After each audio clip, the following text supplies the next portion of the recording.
Olá, queridos, a paz do Senhor. Mais uma vez estamos juntos aqui para louvar e bendizer o nome do Senhor, porque só o Senhor é digno de toda a honra, toda a glória e todo o nosso louvor. A você que faz parte do nosso canal Palavra que Salva, Deus te abençoe, Deus te guarde, Deus te proteja, Deus esteja com você em todo o tempo, tá bom? E você que está nos assistindo pela primeira vez, nossas mensagens, Deus te abençoe. É um prazer ter você aqui. Se você quiser compartilhar aqui conosco, se você quiser se inscrever no canal também, fique à vontade, seja muito bem-vindo. Aqui é um momento, senão para glorificar e exaltar o nome do Senhor.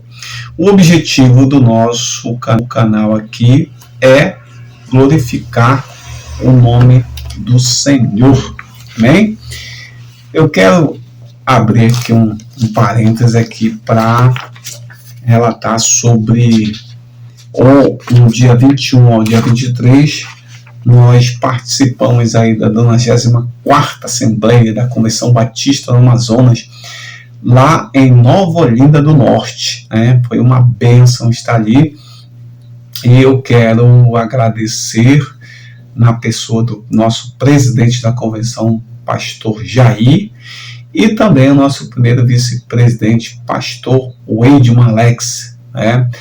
Assim, foi maravilhoso, foi uma bênção ali estar participando desse evento com todas as igrejas batistas. E também agradecer ao pastor Marcelo, meu pastor ali da Igreja Batista Mar, que levamos uma caravana ali uma caravana de irmãos ali para acompanhar esse evento, e foi uma bênção, né? Que Deus abençoe a vida dos irmãos assim de forma tremenda. Amém? Então vamos lá, amados, vamos à palavra do Senhor, que se encontra em Provérbios capítulo 15, verso 22. Dos muitos conselhos habita a sabedoria. Muitos conselhos, ou seja, é preciso diálogo, é preciso conversa, né? É preciso reflexão, é preciso atenção para que sejam tomados, decisões, e para isso é preciso um diálogo, é preciso conversa, é preciso entendimento entre várias pessoas para se chegar a um objetivo final, né? Então é interessante porque você sabia que as universidades, elas foram criadas por cristãos, e tinha como objetivo crescer o cristianismo, expandir o pensamento. Olha só, veja como casa aqui uma questão do diálogo, dos muitos conselhos, e ser luz para todos os humanos, tá? E o que a gente aprendeu aí? Aprendeu que universidade tira a pessoa da centralidade de Deus, universidade é para o mal, vai transformar uma pessoa, como se fala um jargão aí popular, uma pessoa crente numa pessoa não crente, né? Eu não envio meu filho para a universidade porque lá ele pode ser transformado e tal. Então tem essas frases assim que a gente sempre ouve aí nesse meio. Mas é preciso a gente também nos referir, quando se refere à universidade, a questão do diálogo, porque a universidade ela remete a isso, ao diálogo, aos muitos conselhos, ao estudo, a uma reflexão, e ela também traz todo um bojo de instrumentos que influencia a sociedade. Para você ter uma ideia,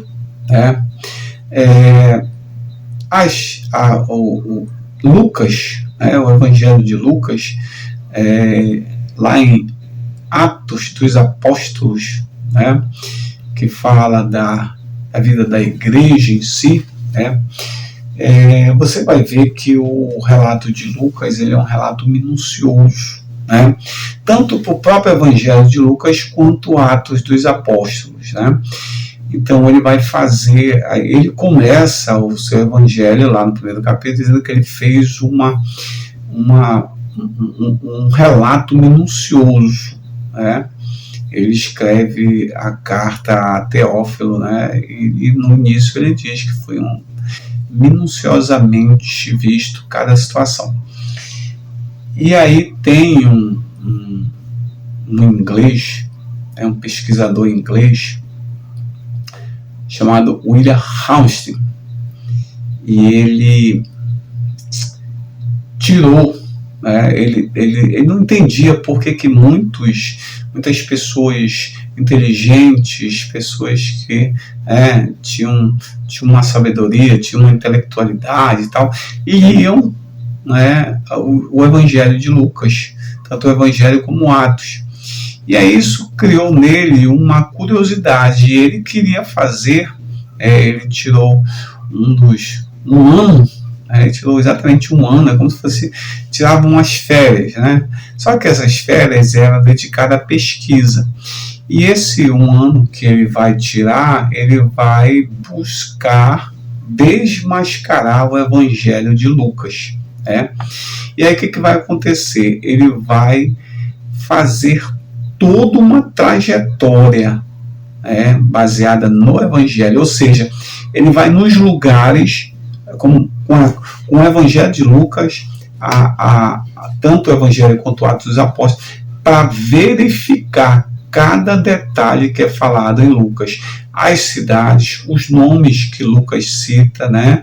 Todas aquelas referências que ele dá no Evangelho, para quê?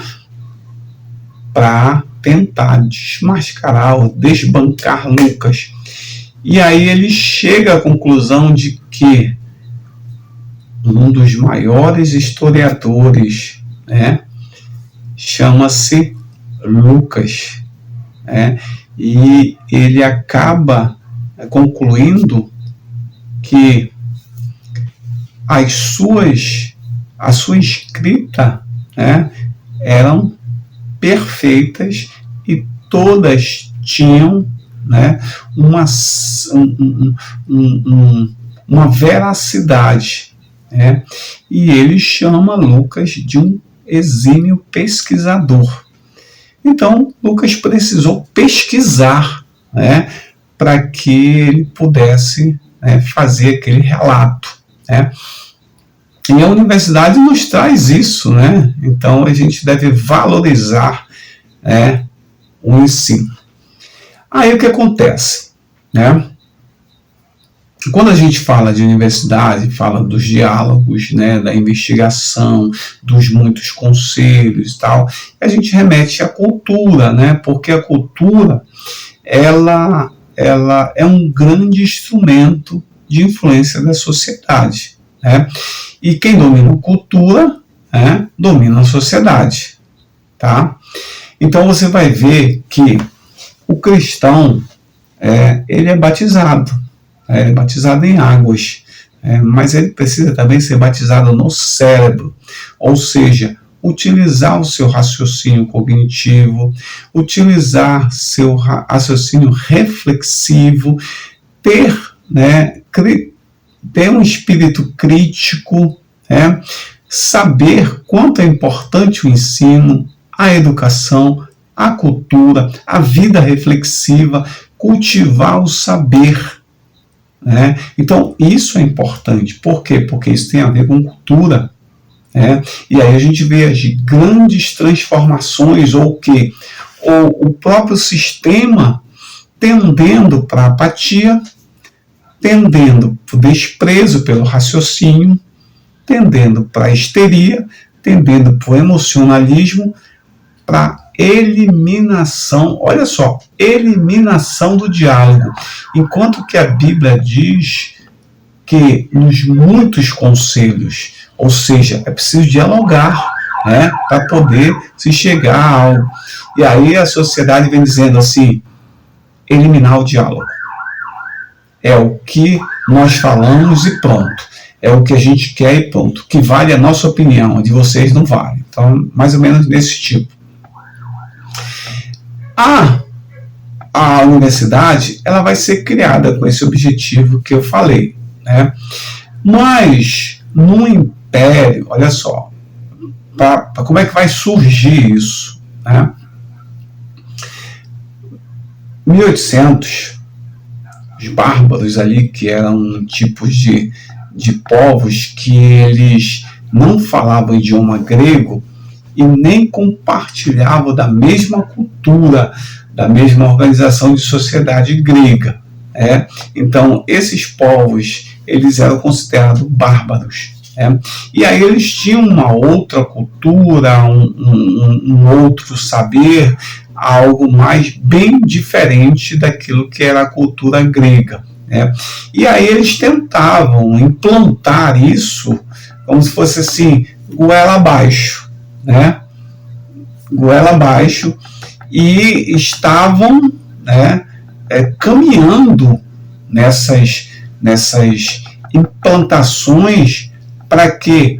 Para desvalorizar o ensino, desvalorizar o raciocínio, desvalorizar a crítica, o espírito crítico, reflexivo, e tal. E aí eles citam, aí entra a questão dos historiadores anticristãos, que citam a era medieval como a idade das trevas, a era das trevas, e tal. E não foi necessariamente isso que aconteceu. Pelo contrário, foi a idade das luzes. Isso não quer dizer que a igreja possa ter cometido algo, feito algumas coisas, mas a gente não pode descartar isso. Mas que teve momentos de luz. Então, esses bárbaros, até essa data, eles dominavam e não davam valor à cultura. Então surge nessa idade medieval aí, que foi considerada do ponto de vista dos historiadores anticristãos a era das trevas, olha só o que aconteceu, olha como a coisa começa a ser vista de outra forma, A ideia idade medieval, a idade das trevas, A igreja se afastou de tudo, se afastou do ensino, a igreja prejudicou, a igreja não quis saber mais de nada, e não é assim. Por quê? Porque houve alguns avanços importantíssimos e enormes na área da arte. Olha, quando a gente fala de cultura, na área da arte, na área da arquitetura, na fundação pelas igrejas, olha aí, a fundação pelas igrejas de universidades, hospitais, creches, trabalhos sociais, instituições comunitárias, direito natural e até a questão do amor ao próximo. Quem é a origem? As igrejas. E aí a idade é trevas, A igreja nunca valorizou a arte, nunca valorizou o conhecimento, não, pelo contrário, está aí, universidades, hospitais, creches, trabalhos sociais, instituições comunitárias, estava lá a igreja participando disso, Então, assim, hoje a gente vê o seguinte: quem controla o passado são os historiadores, quem controla o presente são os jornalistas, quem controla é a mídia, Quem controla o futuro são as universidades, a formação dos professores, a formação de profissionais. Veja bem, Nesse sentido, as universidades, elas trazem de volta aquilo que se havia já perdido, ou estava guardado, ou estava escondido, que quando a gente fala dos bárbaros ali, que tinham um modo de pensar diferente, e queria que isso prevalecesse e meter goela abaixo, traz de volta a cultura do pensar, o valor ao pensamento, os fundamentos para a ciência que vai nascer, que vai surgir aí, essa é a base para o advento da ciência, a ciência como ciência experimental, o pensamento, o debate, a reflexão crítica. E aí, quem é que vai fazer toda essa ação? Quem é que vai ser aquele agente que Deus vai usar ali para que esse retorno lá ao conselho, né, como uma palavra de Deus diz, né, a questão dos muitos conselhos, da reflexão, do estudo, né, para a sabedoria, né, que habita a sabedoria. Quem é que vai dar o start inicial para essa volta?